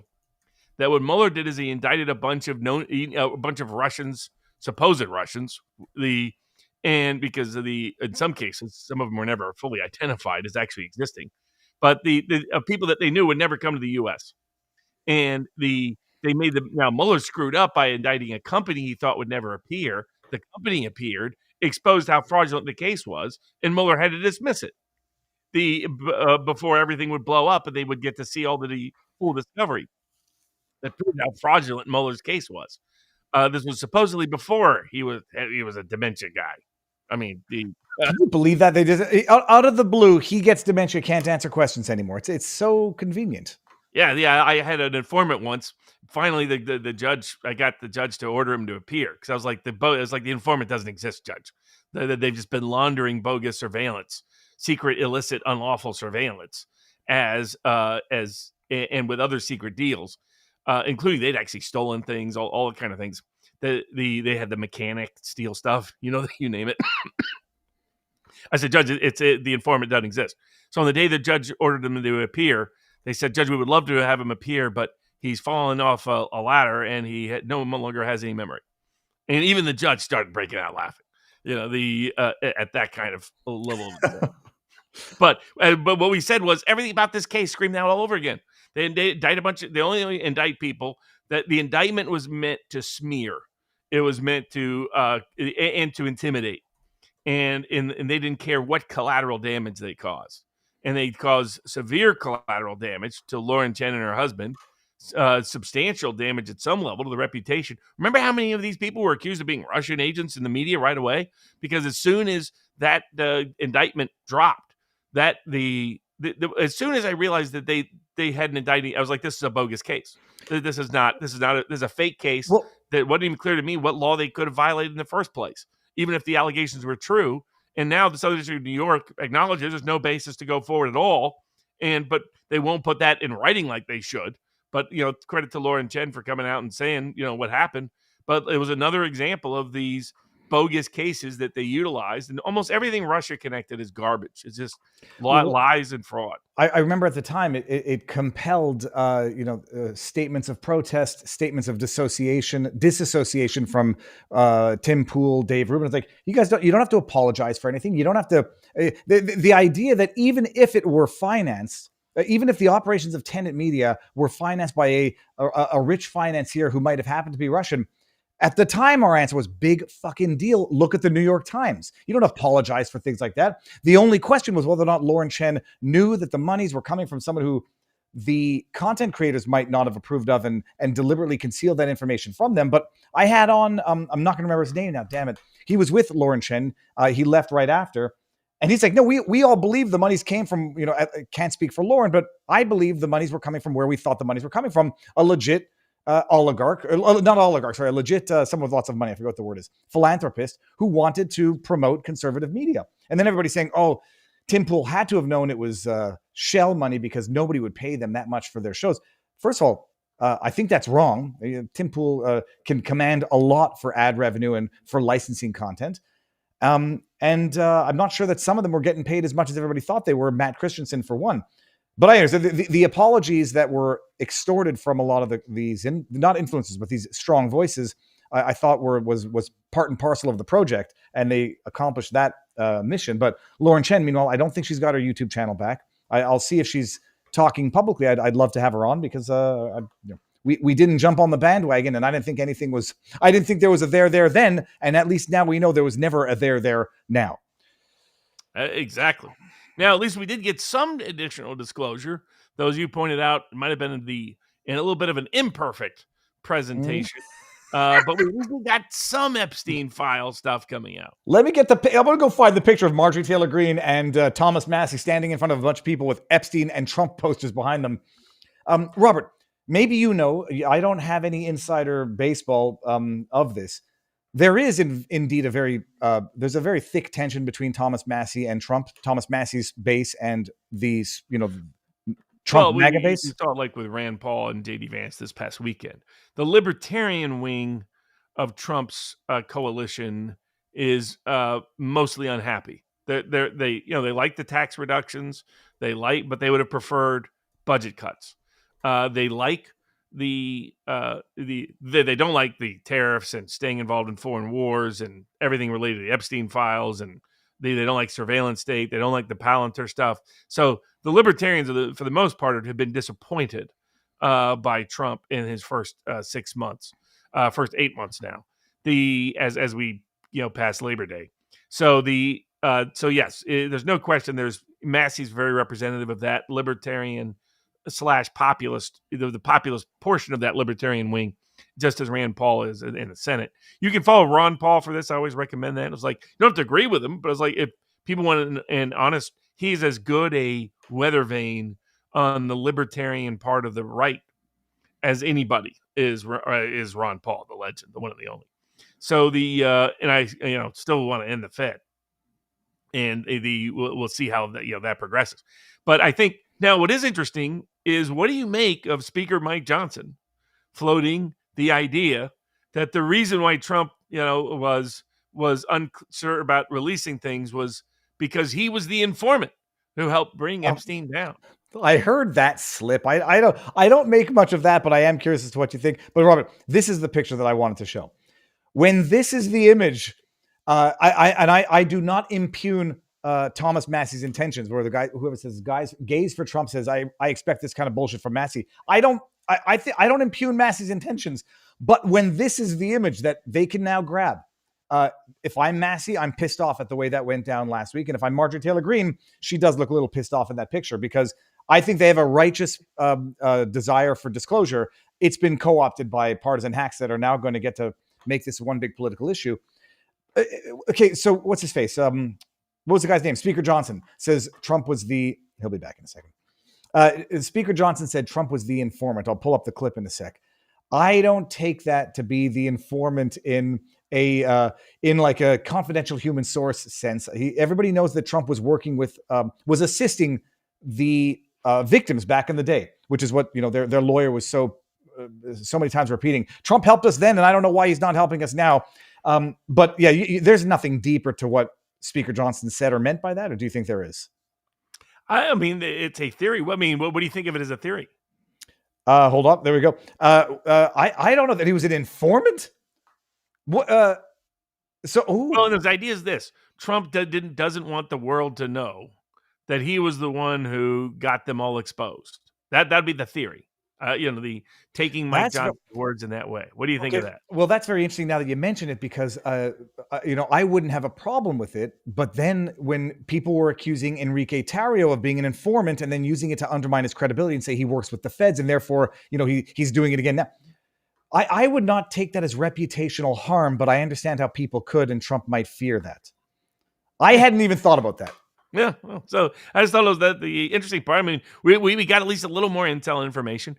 For those that are wondering what Massey meant by saying that because initially some of the other victims that appeared at the press conference said that they wanted to disclose their own, what they understood the list to be of potential other criminal culprits and accomplices.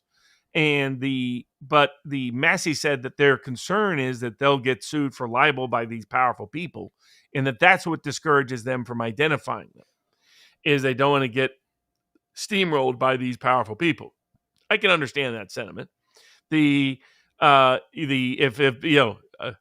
personally would never identify Bill Clinton or Bill Gates as doing anything wrong. You got to keep that life insurance premium at a reasonable rate.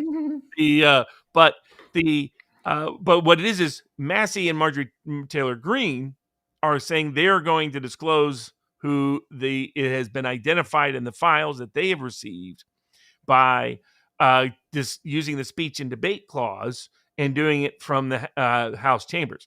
Now, these days, thanks to the broad expansion of the Westfall Act, unbeknownst to, Massey knows this because he's considered legislation to change it, but it's so broad they don't have to do it from the chambers. But if you do it from within the chambers, it is recognized as completely immune without any doubt.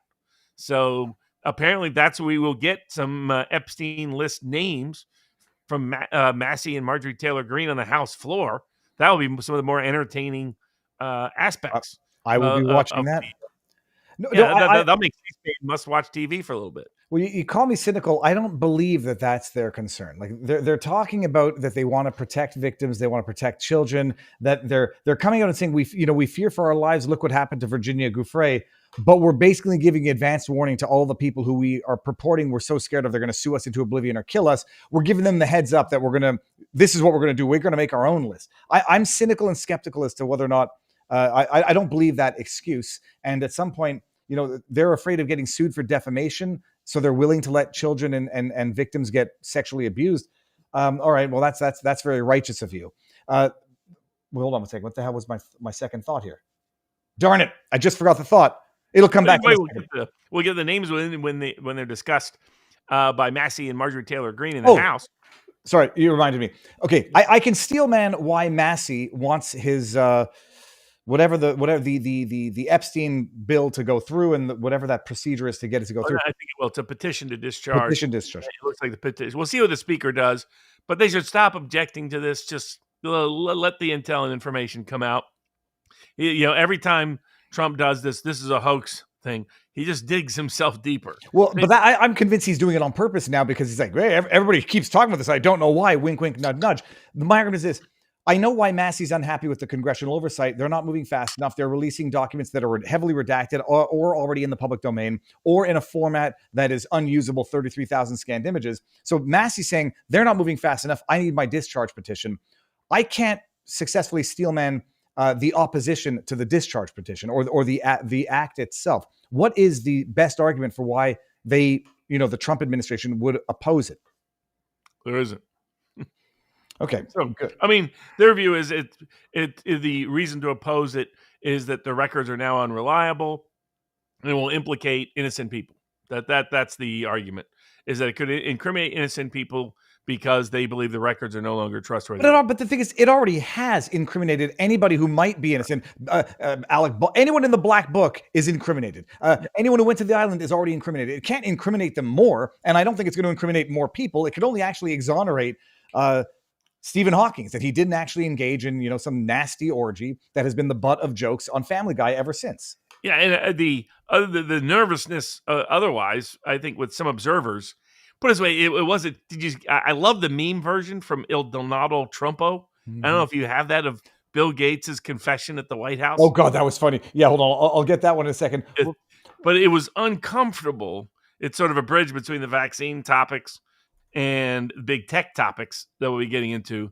But related to, there's one guy more than anybody who would be implicated, according to our current FBI director, back when he wasn't FBI director, but now is our current FBI director. Bill Gates is all over the Epstein files. And I think the concern is going to, there's some, Steve Bannon was not happy about that dinner. Alex Jones a little nervous about that dinner. And from a perception perspective, who in the White House thinks it's a great idea on the same week the Epstein files are being disclosed, in which Bill Gates is one of the most principal? Bill Gates and Bill Clinton are the two big names connected, other than Mossad, to Epstein. And you decide to have a dinner with Bill Gates? This is someone in the chat said, Viva, it's not 4D chess. And I'm like, that dinner looked more like a public humiliation ritual for Bill Gates than this is what I wanted to bring up just 1 second here. Gloria Allred, you got Massey and Marjorie Taylor Greene in front of anti-Trump Epstein posters, and Gloria Allred, this is how you know it's been hijacked and politicized. But Barnes, you asked for it here? Hold on 1 second. The White House dinner, I think it was this one. Yeah, here, it's a work of art, this meme. Listen to this. Well, I just wanted to apologize for every single fucking version of Windows that sucked, which is basically all of them. Also, sorry for creating viruses just so I could profit from selling you the antivirus software. And on that note, sorry for spreading real viruses by profiting from vaccines and shit. Also, sorry for sterilizing so many of you. There's just too many of us, and some of you are not nice. That's why I'm trying to block out the sun. Anyway, I just came here to ask for a pardon from all the Epstein shit. Thank you. It's glorious. I'm convinced, though, that this was a public humiliation ritual, that there's no realm of the universe where Trump can look at Gates and say, we're going to do business in the future. I can see that with Zuckerberg to a greater degree, but not with Gates. But yeah, that dinner, it's either sabotage or it's Epstein Files week, and the week they go after Robert Kennedy. So Bill Gates and Robert Kennedy is the ultimate opposed source, sources of influence.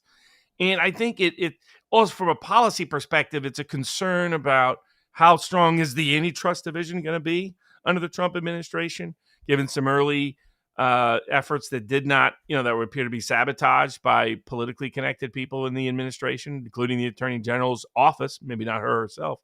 So, and then they see, that dinner, and then, what happened this week, while Google got hit with a big verdict, justifiably so, the big antitrust decision, that judge who wrote that aggressive DC decision, then completely walked back most of the enforcement. This is and Judge Mehta, right? Yep. Judge Mehta basically issued a decision that, said, yeah, we caught you. Now I'm going to let you off. The same week that, and then the Google CEO executives are there in the White House. I mean, it's making some people uncomfortable. Because it's one thing to align with the tech bros for the purpose. And the one guy who wasn't there was the most important tech person from the MAGA perspective. This is I didn't realize that until people pointed it out. It was Elon Musk, and he said, I'm busy. I'll have a rep be there. And I don't think they had a representative there. Yeah, exactly. It's that he's like, I'm not on board on all of this. So I think there's some degree of a lack of appreciation in the Trump White House, how much those tech overlords are hated. I mean, Bill Gates is despised. He's a criminal. Would be worse is if you had George Soros sitting next to Melania. I mean, that's the good thought experiment. Who would have been worse? Fauci would have been worse. Albert Bourla might have been worse, and George Soros would have been worse. I'm trying to think of anybody else. I mean, and so I think that's where the nervousness is. The nervousness is like you see it from Steve Bannon, especially. Now, Bannon's more skeptical of what he calls the tech bros than I am, but I think there's a lot of legitimacy to his concerns, and I'm not sure that the Trump White House is absorbing the message on those concerns, and that's an issue. And I mean, hopefully they appeal that weak remedy issued by the judge. I mean, it was good to see a $500 million verdict for invading privacy, but this is what big tech does. And to have Zuckerberg, whose Zuckbucks helped cost President Trump the last election, and whose mass censorship was a major problem on one hand, Bill Gates on the other, two guys who have done more to sabotage him than anybody, sit right close to him like that, and laughing and smiling with each other. I don't think they thought that would be a good look within his base. It's really not a good look, but it's definitely not a good look the same week these Epstein file legal issues, the Google getting out of trouble on from the antitrust division, that's uncomforting. That's funny. Even I say the blade subdued decision in Google antitrust may help keep a monopoly in power. After 5 years, the DOJ against Google, federal judge concluded that the disruptive forces of artificial intelligence technology will have a better chance of hobbling on an illegal monopoly than any restraint imposed by a court order. What do you think? It is. You try not to think. People say crazy things, or what I think are not. He's been bought. He's. I had a disagreement, Robert, where it went back to the not the golden buzzer, the golden pager. And someone in the chat, Scotty808, said, it all changed after the golden pager that Netanyahu gave Trump, specifically on Israel. I was like, no, didn't that happen recently? This started before. He gave him the pager on February 4th. Like, that was right early on into the presidency. And then I'm trying to reassess my own conclusions in light of that timeline, which I didn't appreciate. But people want to say that he's been compromised. Yeah, these types of actions, if you don't think it's 4D, 5G, or keeping your enemies closer, who the hell thought it was a good idea to do business with Bill Gates? I mean, and not Melania. What's Bill Gates' wife or ex-wife's name? Melinda. Sorry, that's close enough so I can get confused. She said it was because of Epstein. I mean, it's bizarre. I see it as a humiliation ritual, and hopefully I'm right. We'll see in due course. Robert, what do you have left? We've got, medical debt is now going to get added to your credit report. I think in way I'm not as fond of this Trump administration legal move. Guess who is responsible for those California wildfires, according to a lawsuit being brought by the federal government? Jewish space lasers. Yeah, I'm joking. Is it going to be home? Is it going to be arsons? Homeless? Utilities. Arson is probably right nearby, but the utilities have long been causing that issue, and California has been inconsistent with its special relationship that it has with those powerful utilities. Same thing for Lahaina. Fires were caused by the utility poles or the power lines. Yes, exactly. Okay. So we've got actual partial pro se win out of a federal court. It shows the value to all the way up to the federal appeals court and got him to reinstate part of his civil rights claim. So, the credit to him. Amazon now going to have to face a class action for some of its various big tech schemes and scams. And then there's a student in the constant ongoing debate about college sports. Someone is suing over the red shirt rule about whether they can require you to red shirt, how that impacts your eligibility. The constant continuous clash between perceived amateurism and a very money driven industry or a very money dominant industry. The continues in the legal and political space. So let's do one more here, then we'll head on over to locals. But let me just read a few of the Crumble rants that have popped up. The Constitution follows the government. Due process is not given to citizens. It is a restriction on government power to kill people. Not just citizens. Laws that would not be due process laws applicable to the Venezuela case.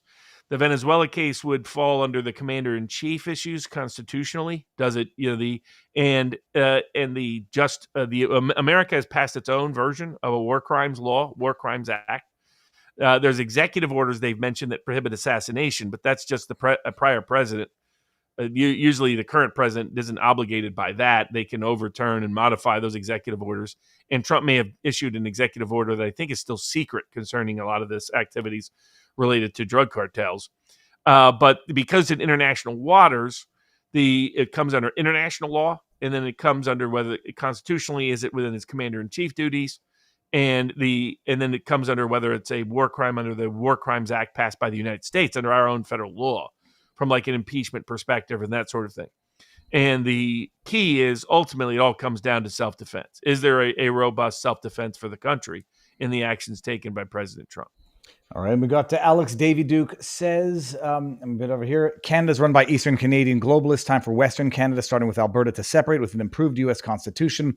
Can history always been from top down? Did I hear right? That there was a stay issued on the killing the birds? Not that I heard of. I saw some news. It was on our locals board. Somebody posted a link that that there might have been a stay issued from killing the ostriches. I'm gonna double check with Katie herself. But no, the last news I heard was that they were coming to do it. Lord of the Reese says J.D. Vance is a gay op manufactured by Peter Thiel. Okay, I have no knowledge of that. Toronto's taken over by South Asian Indians, Sikhs, Pakistanis, millions of fake students while unemployment skyrockets. The great replacement is in high gear, absolutely. Randy Edwards says Global Crossing, a consortium of banks and IT corps, laid fiber link to China, India, filed for bankruptcy after completion, sticking taxpayers with the bill and transferring IT jobs overseas. Cut link. 4Kids says Washington State ESHB 5031 removes informed consent, voids opt-out, and authorizes vaccination of all people 6 months and older. How is this even legal? Could Trump declare war on these countries? Okay, so we got that. Louis the Lobster link is in the chat, by the way. Get a Louis the Lobster book. I know that Neurodivergent has been spreading it. Thank you very much, Neuro. Give everyone the link to locals.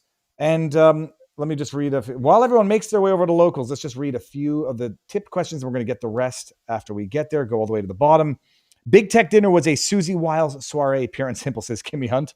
Bobby84094 says, how do you sanction Russian oil without the price of oil going up? Sounds like a good way to screw ourselves. The point was missed. Kennedy is willing to ban X chemical because it's bad. He's not willing to ban Y chemical because it's bad.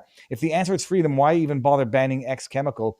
Well, hold on. I don't think he's banning food dyes in general. I guess you could still get it, just trying to not have it be in food where you... it's in that capacity. You can go and get the food dye and add it to your food if you want. What he's prohibiting is that he's actually giving you more choice by not having it in there to begin with. And if you want to add something, add it however you want. That is the Gulf of America, says Dan Senden. We have the right to do whatever we want. I don't think that was in the Gulf of America. I think that was further down. Maybe I'm wrong. Thank you. It was outside the Gulf of America. Yeah, it was in the Atlantic, technically. All right, we're gonna go over to the locals for our after party. Everybody, the link if you want to come to New Orleans, and I'm gonna do a book signing somewhere there. Calgary's coming up soon. That's gonna be cool. Barnes, what do you have coming up this week for the Rumble crowd before we head over to locals?